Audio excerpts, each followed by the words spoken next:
Gün geçmiyor ki güzelim ülkemizde ortalığı karıştıran yeni bir kişi ya da bir olay çıkmasın ortaya. Dünyanın başka ülkelerinde bir suç, bir suçlu, bir de bunun cezası ve bu cezayı veren bir de kurum vardır. Yani en azından hukuk ülkelerinde işler böyle yürüyor. Fakat bizim ülkemizde kanıksanmış vakayı adiyeden olan olaylar bile iç savaş çıkartmaya yetiyor. Sanki bir yerlerde bir şeyler olsa da biz de nasiplensek diye ellerini ovuşturarak bekleyen taşkınlığı, infiali, vandallığı, vahşeti seven bir kitle var ne yazık ki. Elinde tuzlukla hazır bekleyip yara koşan kalabalık güruh. Maalesef bu hafta gündemimiz Kayseri.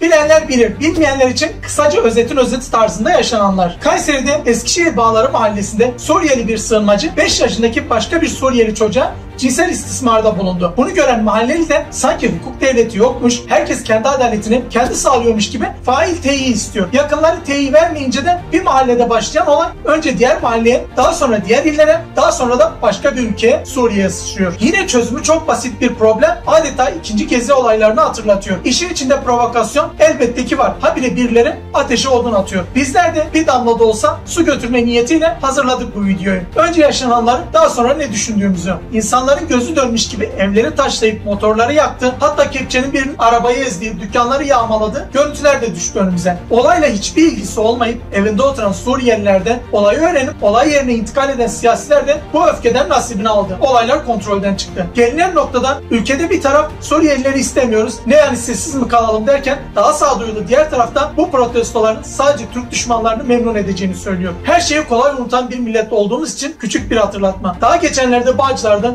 çocuklara cinsel istismarda bulunmak için özel oda inşa eden adamın camları sapasağlam yerinde duruyor. Ki bunu teşvik etmek için de söylemiyoruz. Yine yanında çırak olarak çalıştığı adam ve kuzeni tarafından 5 yıl boyunca cinsel istismara uğrayan Cevat Efe yaşadıklarını babasına anlattı. Efe'ye bunu yapanlar sırf olaylar duyulmasın diye oğlu için adalet arayan babayı evinin önünde 6 yerinden bıçakladı. Babanın mücadelesi bitmedi. Oğlu için adalet aramaya devam etti. Doktorların cinsel istismar olduğu yönündeki raporlarına ve Efe'nin beyanlarına rağmen sanıklar önce adli kontrol şartıyla serbest bırakıldı, sonra beraat aldılar. Efe yaşananlara dayanamayıp 9. kattan atlayarak intihar etti. Fakat Efe'nin hayatını bitirenler hiçbir şey olmamış gibi yaşamaya devam ediyor. Onun için mahalleli ayağa kalkmadı. Efe'nin babası evini taşımak zorunda kaldı. Hülasa bir yerde adalet varsa herkese eşit şartlarda uygulansın ki herkes payına düşene razı olsun. Yanlış yanlıştır. Bunu kimin yaptığı, hangi ırktan olduğunun bir önemi yok. Sözde 5 yaşındaki mağdur Suriyelinin hakkını koruyan insanlar evinde hiçbir şeyden haberi olmayan başka Suriyeli çocuklar evlerini taşlıyor. Bu ülkede vergisini veren, edebiyle çalışan Suriyeliler araçlarını yakıyor, dükkanlarını yağmalıyor, mallarını gasp ediyor. Çocuğa mağduriyeti gerekçe gösteren bu çok hassas insanlar da hiçbir suçu günahı olmayan başka çocukları, insanları hedef alıyor. Kayseri'de başlayan olay Gaziantep'te bir grubun protesto için sokağa inmesiyle daha sonra Hatay'a, Adana'ya, Erzurum'a, İstanbul'a sıçradı. Hatta aralarında Türkiye'ye milyonlarca dolar yatırım yapan iş insanı Khaled Fozan ve İbrahim Budati'nin de bulunduğu Arap turistleri tehdit edip elinde bıçak, küfür ve tehditler savuranlar bile oldu. Kayseri Emniyeti olaylara müdahale edip taşkınlık yapanlardan bazılarını gözaltına aldı. Bizler umarız Suriyeliler de karşılık verip çeteleşmeler başlamaz derken haberler sınırların ötesinden geldi. Suriye'de Türklerin kontrol ettiği bölgelerde Türk bayrakları parçalandı. Türk tırları yakıldı. PTT şubelerine girdiler. Yani anlayacağınız asıl tepkiler Türkiye'deki Suriyelilerden değil, Suriye'deki Suriyelilerden geldi. Bu arada fail de tutuklandı. Yeni Şafak'ın haberine göre gözaltına alınan 73 saldırgandan 40'ının yağma, yaralama vesaire suçlarından sabıka kaydı olduğu ortaya çıktı. Daha sonra Cumhurbaşkanı da bir açıklama yaparak küçük bir grubun yol açtığı müessif olayların sebeplerinden biri de muhalefetin zehirli sözleridir dedi. Suriyeliler Afrin'deki valilik binasına yürüdü. Aklı selim duyarlı insanlar insanları itidale, sükunete çağırsa da olaylar iki cephede de daha da büyüdü.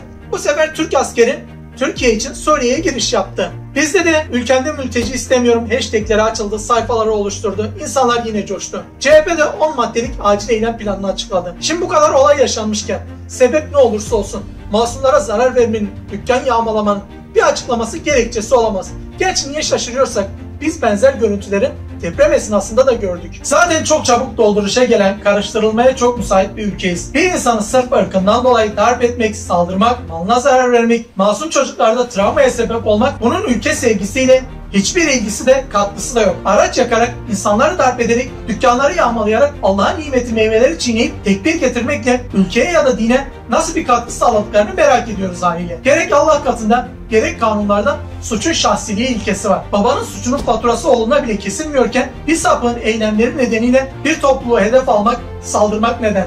Her ırktan, her milliyetten, her cemiyetten, her kesimden, hatta her şehirde iyi insanlar da var, kötü insanlar da var. Şehirler, ırkların, dinlerin bir kabahati yok. Dünyanın tüm ülkelerinde her ırktan suç işleyen insanlar vardır ve daima olacaktır. Benzer şekilde Almanya'da suç işleyen bir Türk nedeniyle tüm Türkler hedef alınsa, bunu tüm Türklere mal edip dükkanlarını yağmalasalar bu ne kadar mantıklı ve makuldür. Bu yapılanın adı vandallık, ırkçılık, ülkeyi karıştırmak, iç karışıklık istemektir. Yani bu ülkeye en büyük zararı yine bu ülkedekiler veriyor. Herkesi sağduyulu olmaya davet ediyoruz. Masum bir insana ırkı nedeniyle saldıran önce vicdanını sorgulasın. İnsanlara sakin olmalarını söylediğimiz zaman sanki sığınmacıları çok seviyormuş, ülkeyi doldurmalarından memnunmuşsun gibi bir algı oluşturuyor. İşin böyle de bir boyutu var. Ülkeyi karıştırmanın, geriye götürmenin, ekonomik olarak zor durumda bırakmanın, çeteleşmelerin başlamasının, iç karışıklıklar kimseye bir faydası yok. Burası bir hukuk devletidir. Suçlu kimse tutuklanır, cezası verilir.